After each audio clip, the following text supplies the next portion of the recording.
morning and welcome to episode 105. We're going to be talking about NFL news, college football news. We have a fun Mount Rushmore today of holidays slash celebrations slash festivities. And we have the playoff and NBA updates as some of these series are coming to an end. But us Cover 2 Cook will give you the stats on those. So let's get it started. Yeah, I was going to do a vertical jump there. Thank you, Socks. Travel been to Indiana, and did Cover 2 Cook get you a good hotel? Indiana? No, I'm in Louisiana. I'm getting Mardi Gras. I know that this might be hard, but I don't know how much you remember Friday night since we left you damn near when you fell asleep. I got my belly full, man. I was like, I warm covers and warm. I was like, I could go to sleep right now. Yeah, I'm going to go with Jack Dorsey. Final answer? Yes. All right. This is going to be a long fucking day. All right. Thank you so much for joining episode 105. Let's get started with some NFL news. Right off the bat, Steelers are eyeing Jonas Smith in a potential trade with the Dolphins. What do you think about this one? Why not? Why not, go after a tight end, another receiver for yourself, Let's make it worth your while, make it worth your while. Yeah, I think it's another way of just trying to lure a quarterback there. I mean, You're still without – I do say Mason Rudolph's little mustache looks great. I just don't think it's going to win you games in the Steelers. But, I mean, if you remember, Jonnu Smith was – I had him on fantasy at the end of last year, and he was picking up a lot of points because they're either focused on Waddle or Tyreek.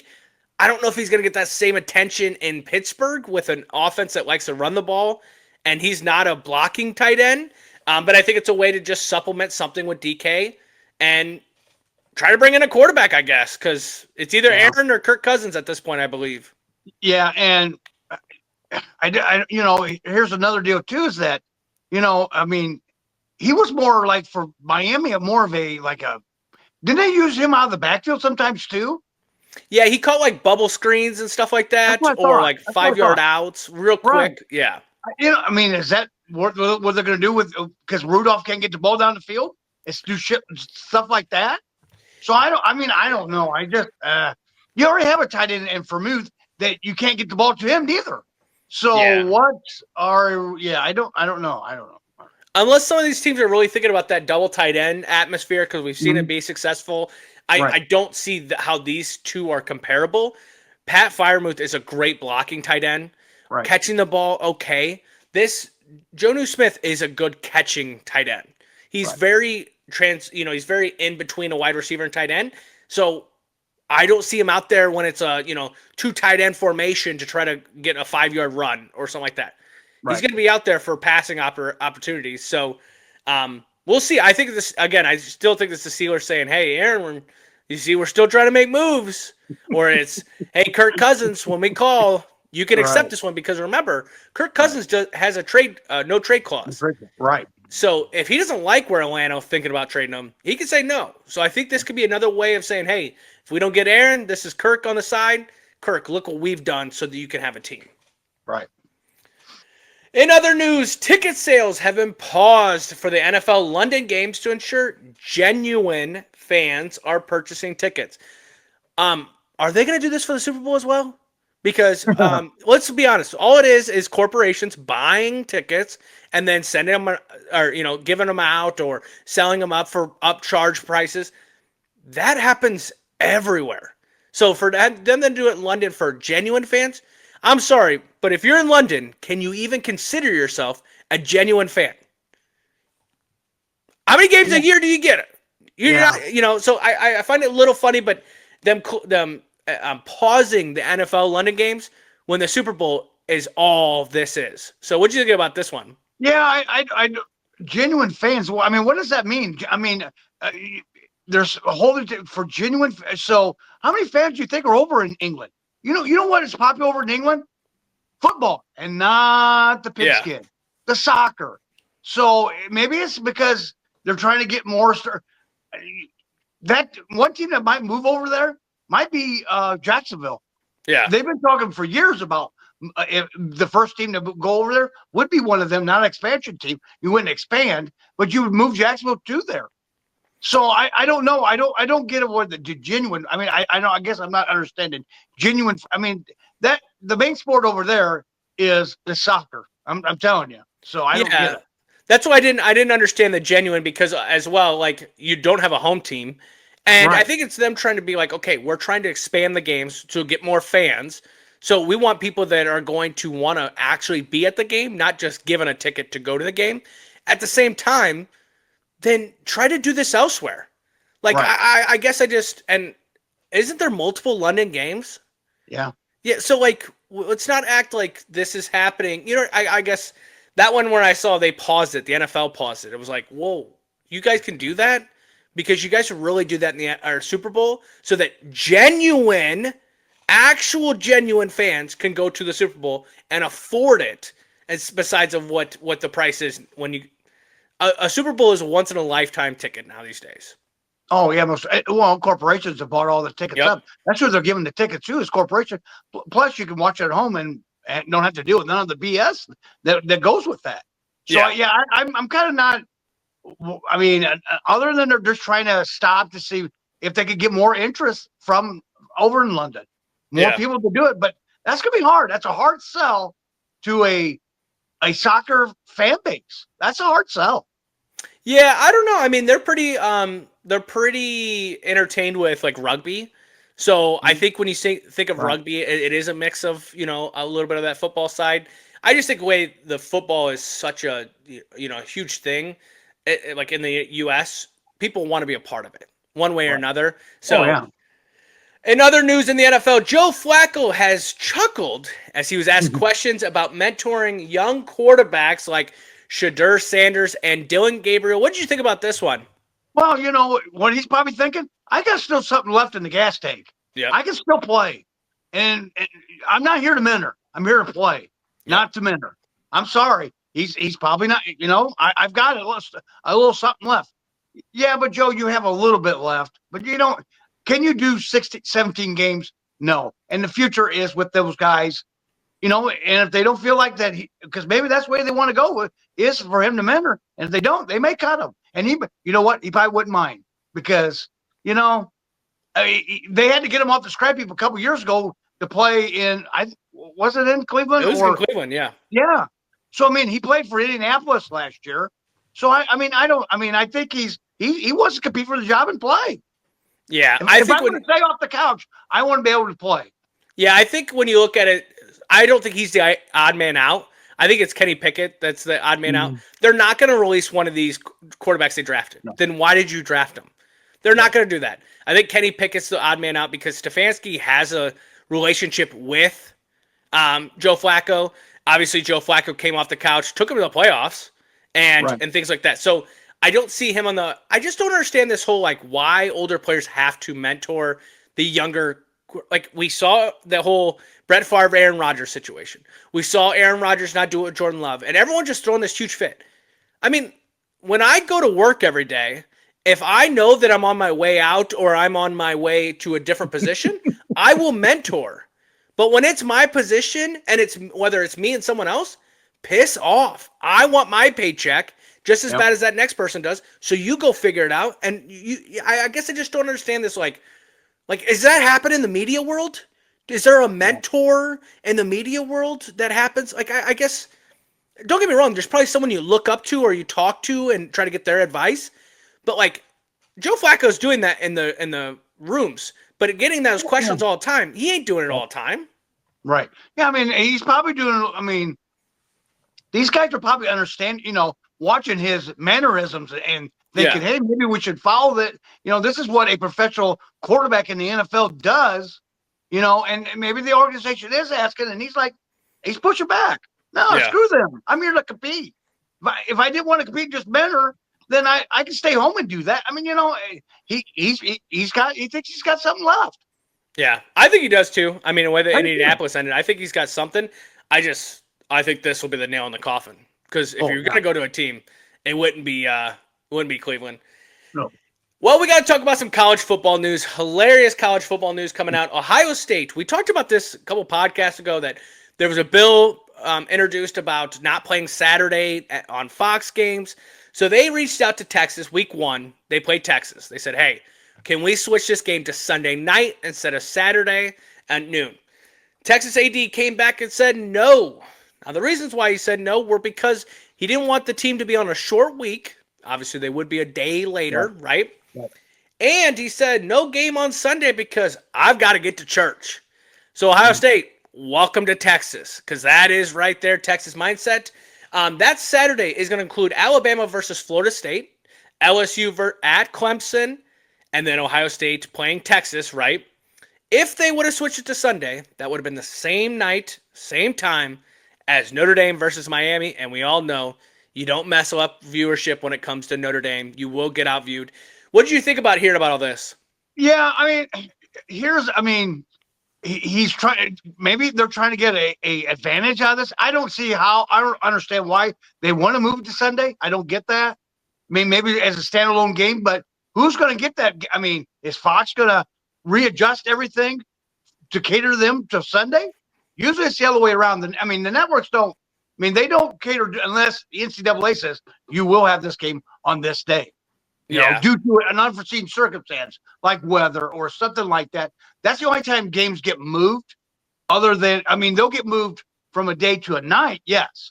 But actually moving a whole day, the only way they would do that, we've seen that with hurricanes down in Florida, where they'll move it to then, but they don't.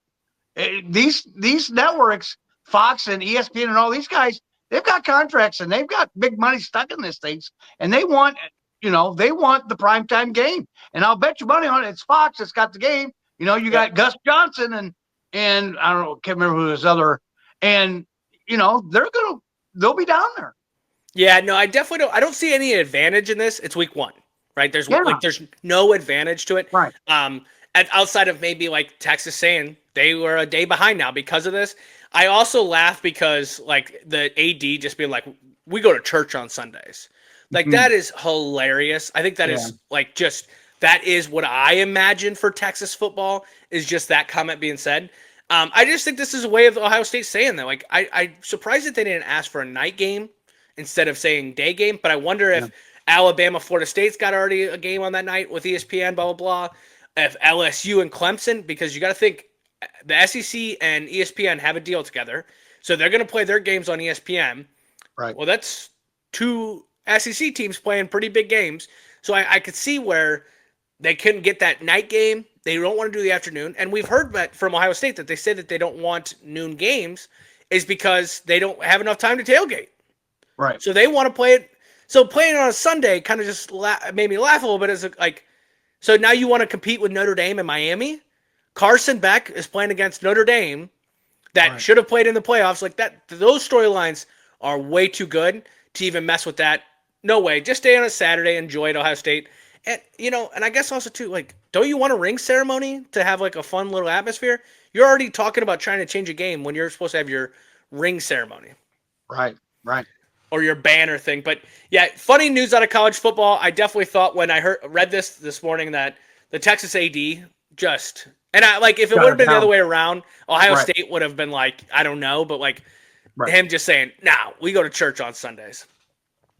Well, that takes us to our Mount Rushmore of holidays, celebrations, and festivities.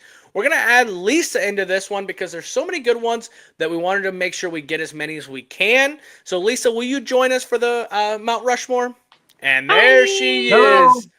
All right. So the rules of this is once you say one, nobody else can repeat it. And we will go one at a time throughout the time. Okay. Now, last time we started with Mr. Tim Cook. I'm starting this time. And for my first Mount Rushmore of holidays, it's got to be Thanksgiving. Football, turkey, tons of food, great desserts. Absolutely love it. Thanksgiving is my number one. We'll go to Mr. Tim Cook for your first round. What do you got? You know what? You got to know who my first one is going to be. Labor Day. Yep. My birthday's always around there. We have a celebration in town here. It lasts 4 or 5 days. My birthday's right around there. Little drinking, little bocce balling, little this, little that. Bands playing. You got a beer tent. It's a great celebration. You can't beat that. Yeah, I thought about stealing it, but I was like, I'll let you. I probably would have punched you right through the phone. Oh. I have 4th of July. It's one of my favorites. It's in the middle of summer. There's the sun. You get sunburned. And then I love the smell of grilling. Maybe you're boating. And then, of course, the night always ends with fireworks. Nice. Ooh, nice. I like that one too. For my second round, it's got to be when St. Nick comes. Christmas. I love Christmas. You always give them the gifts, whether you like giving gifts or like whether you're taking gifts. Oh, wait, we got football on that day as well, too, so we get to watch football all day on that one. And you get to be around family and things like that as well, so I always like Christmas as well. What do you got for your second round, Mr. Tim Cook? I'm going to go with Christmas Eve.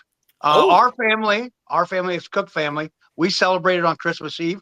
It kind of starts in the afternoon, going over to my daughter's house, your sisters. Yep. Let the grandkids open up gifts, and then we go to your grandparents, my mom and dad. We open gifts. We kind of get together and, just BSing and open gifts. I think that's the greatest, second greatest thing. So. Yep, I definitely agree. What do you got for your second round, Lisa? This one's a family tradition for me, but mine's going to be St. Patrick's Day. I love a good Irish beer and corned beef. It's so good. And my mom is an expert at it. So that's definitely my second favorite. Ooh, I like that one. I do like the corned beef. I will say. Definitely. I just don't have many green things, so it's a tough day to wear green, for sure. For my next one, it's because it's just one of those ones where, you don't have margaritas very often, but I got to go Cinco de Mayo. You get a great margaritas, there's great deals on it, great tacos, get to be around a lot of people. I absolutely just one of those things where you just pig out. So I love Cinco de Mayo as my third round. What do you got for your third round, Mr. Tim Cook? How about New Year's Day? Okay. Great football. Sometimes it lands on a Sunday. They have games going on Sunday. The college football, they've kind of went away from that, but they're starting to bring it back a little bit where they'd have more of the nostalgia of the Rose Bowl, the Orange Bowl, all them bowl games. I just love it. You're kind of hungover from partying at New Year's Eve. Yeah. You just sit back and just watch a little football. Yeah, Jacksonville used to always have a great New Year's Day, too, because they would party all day as well. So, Good old college town. What do you got for your third round, Lisa? This one was tough. I actually probably should have made this my first one, but it's all right. I have the first day of autumn. Now, it may not be a holiday, but it is a holiday. You got that cold weather, sweater weather, flannels, you got your hoodies, your pumpkins, your bonfires, just kind of the corn mazes, apple picking, all of that just like fuels me. I love the first day of autumn and that just fall season all together. And I will be honest with you, and it's great time because that's when football just feels like it changes. When we're not sweating at these games, we're starting to bundle up at these games. For my fourth round, my last one, I'm gonna do Oktoberfest. Oktoberfest is always a good one because of all the beer that gets drank. You get to eat all the sausage and all the meat. And then if you get lucky enough, your friends get to pick on you and put you at a Stein holding contest where your shoulder feels like it's going to fall off. That's what friends are for. That's what friends are. Yeah. What do you got for your fourth round, Mr. Tim Cook? This is kind of a celebration and everything. How about the week one of the NFL season? Okay. You've got the kickoff. You've got, you're ready for football. We just had to count down to 100 days. I'm ready. I'm ready for that first week. You get a little taste of it with the preseason. Let's have that. Okay. That's a celebration. Yeah. It's not a holiday. I can see a different one being on the edge of that one, but okay, I see that. Right. What do you got for your fourth one, Lisa? All right. Well, this isn't necessarily my favorite holiday, but because not like you and I do anything special, but it's the fact that either football's almost over or it is over. Valentine's Day. Oh, there it is. That's where she was going. But you know what that leads into, right? Tell me. Right into March Madness. So as much as you love it, you better enjoy it because then we get March Madness, then we get the Masters. This should be about your favorite time because now there's nothing we can talk about. Yeah. Right. I think some honorable mentions. We'll have to name some. Obviously, Halloween is in there, right? All the kids, all the people dressing up. Candy's always good. You always love the fun size. You can, if you find a neighborhood that gives out king size, you stay there and live there forever. Another one I had on there was Cyber Monday. because Oh, yeah. I don't go to Black Friday deals anymore. Black Right. Friday used to be fun when you had to like camp out and things like that. Yeah. Let me just get my Amazon there. And then the other one I was going to give is Super Bowl Sunday. Oh, You yeah. said it's opening weekend, but Super Bowl Sunday is a real holiday. So many Yeah. people take that Monday off, whether you're watching it for commercials, you're watching it for the game, or whether you just want to be around people to watch a game. That Super Bowl, I feel like, is the epitome of for football. What else did you guys have for honorable mentions? How about April Fools? Oh, okay. I mean, you can kind of play little pranks on your coworkers or just on anybody. I think that's kind of a different. I think it's kind of gone away because Yeah. people can't take jokes anymore. Yeah. But Sensitive. it's exactly. Yeah. You damn boomer. All right. No, I'm just kidding. What, Elisa, do you have any other honorable mentions? Yeah, I had two. I do like Memorial Day. It Yep. is to me like the start of summer, right? Like, and it's a nice break that you get off from work too. But yeah, you got that start of summer. So not typically this year for us, it wasn't that warm, but typically it's like that nice 80-degree day. You get your first sunburn, and then you're good for the rest of the summer. And then my other honorable mention was Mardi Gras. Now that was a good time when we used to celebrate that back in St. Louis. That's some good times we had. Yeah, those are a lot of good times that I don't really remember. Easter's a good one with the grandkids, I think. Yeah, Easter. Easter. You get to fill up the eggs for them, and then and then they get to go out. And this year, I actually put some actual money into it, and I mean, big money. And oh, why did we go? And the youngest one got it. So yeah. So next year, when you put in the big money, we'll show up and we'll stiff arm a kid to get one of these eggs. Well, that is our Mount Rushmore of holidays, celebrations, and festivities. We will post it on there, so you have to vote who had the best list for these Mount Rushmores. Lisa, love when you join us for our Mount Rushmores. Thank you so much for joining us. I know your list ain't going to win because mine's going to win, but thank you for joining so much. Bye. Bye. Bye. That moves us to the NHL playoff updates on what happened in the NHL Tuesday night. Edmonton beats Dallas. Now, I said this on the last podcast. Dallas had to win this game to make it a series. Edmonton just came out so much faster. And I get it. Huge series. Everyone's kind of like watching to see if because at that point we were thinking every series is going to go 3-1. The basketball was kind of leaned that way. This game came and it was like, okay. I did see that Edmonton is out without a guy. I was just going to pull up real quick what his name is. Paul Hyman. Yes. Yes. I see that not Paul Heyman, but Paul Hyman. No. yes. Yeah. Exactly. Yeah. Don't get confused with the wrestler promoter. Yeah, the big old dude. But yes, that one's huge for them because that is someone that leads kind of that pack with them. I don't think that matters in this series. No. I think it matters more for the Stanley Cup because of this series at 3-1. Last night, if you turned on this game, Panthers beat Carolina 5-3 to win the series and is going to the Stanley Cup again. This series really wasn't. I mean, like I saw Carolina go up 2-0. We were watching a movie last night. They go up 2-0. I'm kind of watching it. It kind of gets into a dramatic point. I turn back 2-2. I was just like, holy shit. Panthers just put it on. When they put that pressure on, they start headhunting. It's just I don't believe there's any other team in the NHL that can compete with that. So they're going to the Stanley Cup again tonight. The Dallas is looking to stay alive. Not to interrupt you, but did you see the handshake between the two coaches? Yeah. Okay. Did you see they interviewed Paul Maurice at the end? And he is legislating, or not really legislating, but trying to get the handshake between the two coaches out. He thinks that the two teams players should be together, and because they are the ones doing the competition. Yeah. He says this line now has become 50 deep. Yeah. Because you've got coaches, managers, equipment managers, people that none of these players know who they are. And they have to handshake them at the end of this deal. And I like that. Let the players see. They said they started a few years ago with the players doing it, but now the whole team. He said what he really said was, I think one coach decided that he wanted to be part of the team, or he is a part of the team, but part of the handshaking deal, and it just kind of ballooned out. And he says, he said he actually asked the coach from Toronto. I can't think of his name. I think he was the coach at St. Louis, Craig Berube. If I'm saying it wrong, I apologize.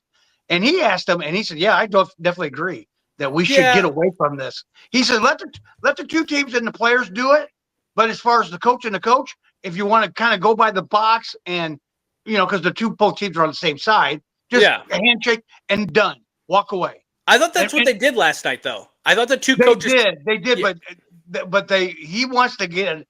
But most teams are going that way where every player has to handshake the whole damn team. He says, and it's 50 players. Yeah. These players don't know who half these people are off the other team, and they don't care. Yeah. They wanted it for the competition. Yeah, I think when you talk about it, the coaches should definitely shake hands. The two head coaches.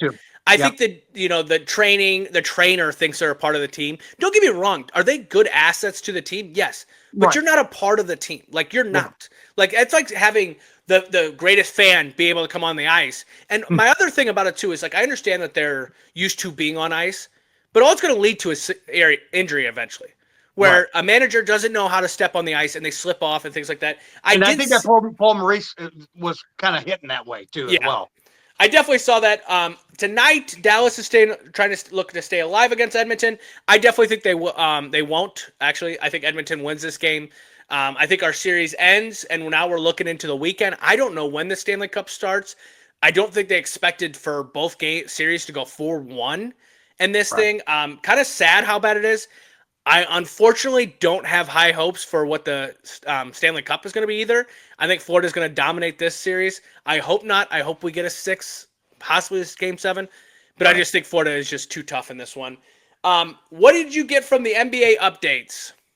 We have the Knicks in Indiana, Game 4. Tyrese Halliburton had a triple-double as Indiana Pacers are 1 game away from the Knicks.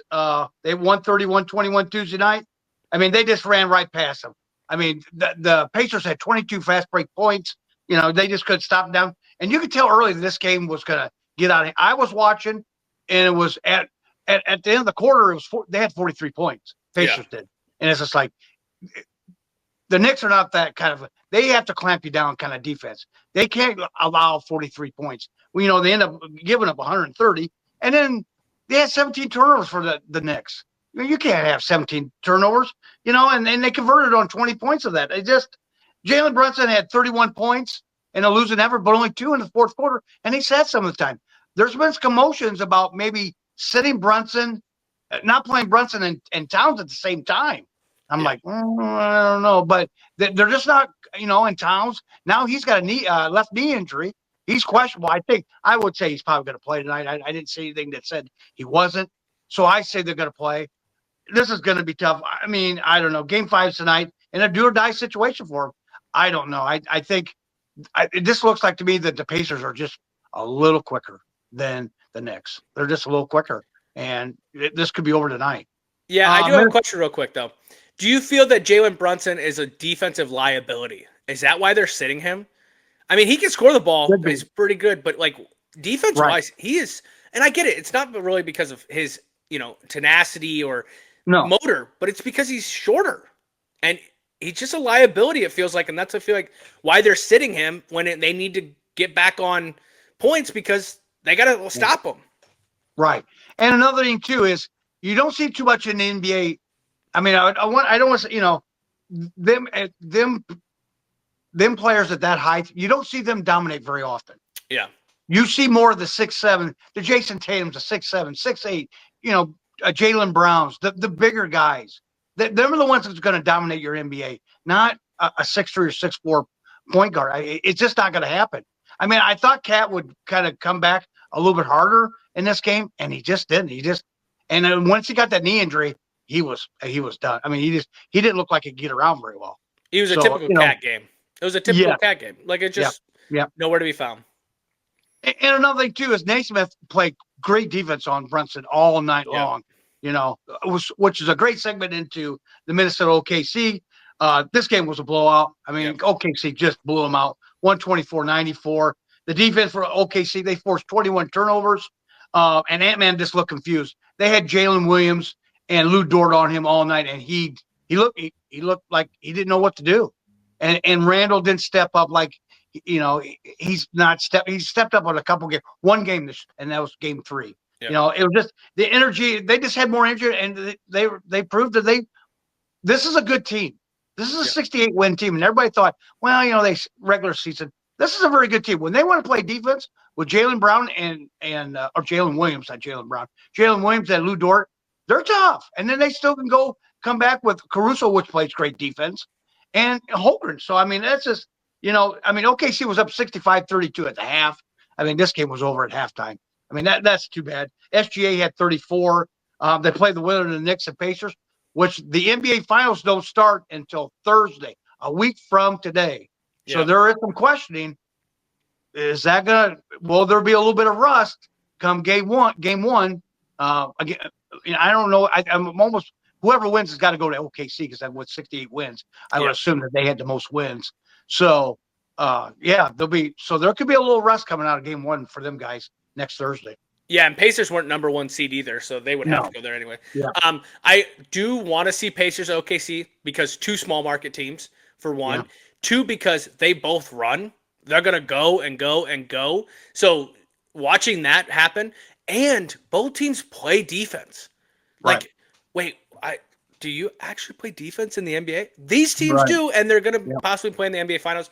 I think this is great. I think this is showing SHG that's his name, right? SGA, yeah. SGA or whatever. He's a superstar in the making, if not already a superstar. Tyrese Halliburton, a future superstar, if not already a superstar. This is the face of your league. It just sucks seeing Ant Edwards not make it to this. Yeah. But it shows what they need to do to get him there because he can't be the only person they depend on every night. I mean, the big ass dude in the middle. Gobert. Yeah. He's on his way out. Let's be honest. Yeah. Julius Randle was supposed to help, but there's a reason that he's been with 4 teams in how many years?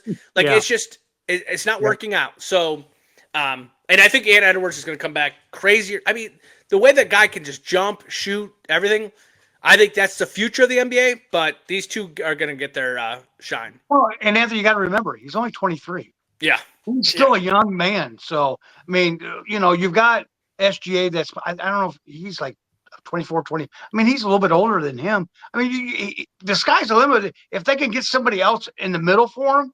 Yeah. But sometimes he hides. He goes away from the game. He plays really well one game, and the next game he's 1 for 7 in 3-point land. I mean, he's got to be more consistent. But like I said, he's 23. His ceiling is very high.